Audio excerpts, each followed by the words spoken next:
দিন দিন ভয়াবহ রূপ নিচ্ছে অনলাইন প্রতারণা।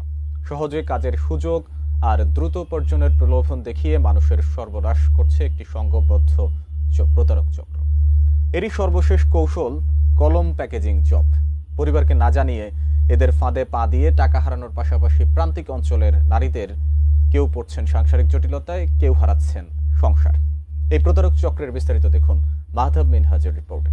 আপনারা যারা আমার মতো ঘরে বসে ইনকাম করতে চাচ্ছেন তারা আমার সাথে যোগাযোগ করুন। সহজেই ঘরে বসে টাকা উপার্জনের প্রলোভনে দীর্ঘদিন ধরেই সয়লাব সোশ্যাল মিডিয়া, বিশেষ করে কলম প্যাকেজিং এর মতো এমন কাজের অফার দেখিয়ে অসংখ্য ফেসবুক পেজ টার্গেট করছে প্রান্তিক মানুষদের। এবং স্যালারি হিসেবে থাকবে 15,000 টাকা।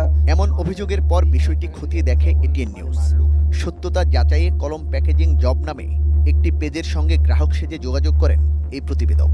শুরুতেই সদস্য হিসেবে দাবি করা হয় 300 টাকা। এরপর ধাপে ধাপে আরও টাকার অঙ্ক বাড়তে থাকে, কিন্তু প্রতিশ্রুত কাজের কোনো চিহ্নই মেলে না। এই প্রতারণার ফাঁদে বেশি পড়ছেন প্রান্তিক নারীরা। এমনই একজন ভুক্তভোগী আজমিরা খাতুন জানালেন কিভাবে তিনি প্রতারিত হয়েছেন। কলমগুলো আমি কখন পাবো? ওরা বললো একদিন পরে পাবেন। তখন আমি একদিন পরে ওর কাছে ফোন দিলাম। এর মধ্যে আমাদের সাথে মেসেঞ্জারে কথা হচ্ছে। আধা ঘন্টার পরে ওরা নিজে থেকে ফোন দিছে। দেওয়ার পরে বললো কি যে আবার 2,000 টাকা লাগবে। আমি দেবো না। ঠিক আছে, তাহলে আমি যে 1500 টাকা দিচ্ছি আমার ওই 1500 টাকা ফিরিয়ে দেন। তা বললো কি ঠিক আছে, একদিন পরে দেবো। তারপর থেকে ফোন দেয়, কিন্তু ফোন আর রিসিভ করে না। ডিজাইন, এলিগেন্স, বিউটি, সেরা পণ্য সবার জন্য জেভিকো।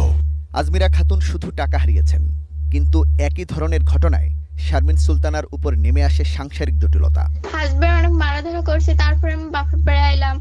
আসার পরে তারপরে আস্তে আব্বু আম্মু বকাবক করেছে, পরিবারের সবাই বকাবক করেছে। শারমিন সুলতানা আর আজমিরা খাতুনের মতো এমন আরো বহু নারীর জীবনের ভয়াবহতা উঠে আসে নারীর আত্মনির্ভরশীলতা নিয়ে কাজ করা নীলাঞ্জনা চম্পার কথায়। দীর্ঘদিন ধরে সামাজিক মাধ্যমে এই প্রতারকদের বিরুদ্ধে সোচ্চার তিনি। এর জের ধরে চক্রটির সদস্যদের কাছ থেকে পেয়েছেন নানা ধরনের হুমকি। প্রতিদিন কোটি কোটি টাকা হাতিয়ে নিচ্ছে শুধু এই কলম প্যাকেটিং। আমার এক উদ্যোক্তা এটার ফান্দে পড়েছে। পরে আমি দেখলাম যে অনেক স্টুডেন্ট আমার এরা বলছে যে আপু আমরা প্রতারিত হচ্ছে, আমাদের বাঁচাও। কিছু কিছু মহিলাদের কান্না মানে বলতে পারবে না যে এতটা ওরা কাঁদে, এত টাকা দেবো আপু, ধার করে দিয়েছি 8,000 10,000 টাকা দিয়ে দিছি, কিন্তু আমার স্বামী মারছি, ঘর থেকে বের করে দিচ্ছি। জানান আইন শৃঙ্খলা বাহিনীর দ্বারস্থ হলেও কোনো প্রতিকার পাননি। তারা কোনো দামই দেয় না। এখনকার বর্তমানে কেসগুলি নিয়ে নারীরা হ্যারেজ হচ্ছে অনলাইনে, দাম নাই। শুধু একটা কথা, আপনারা কেন যান? আরে বাবা, আমাকে আপনি লোভ দেখায় টাকা নেবেন, সেটা তো একটা অন্যায় না? তবে মহানগর গোয়েন্দা পুলিশের cyber security and support centre বলছে এই ধরনের ঘটনা নজরে আসলেই নেওয়া হচ্ছে ব্যবস্থা।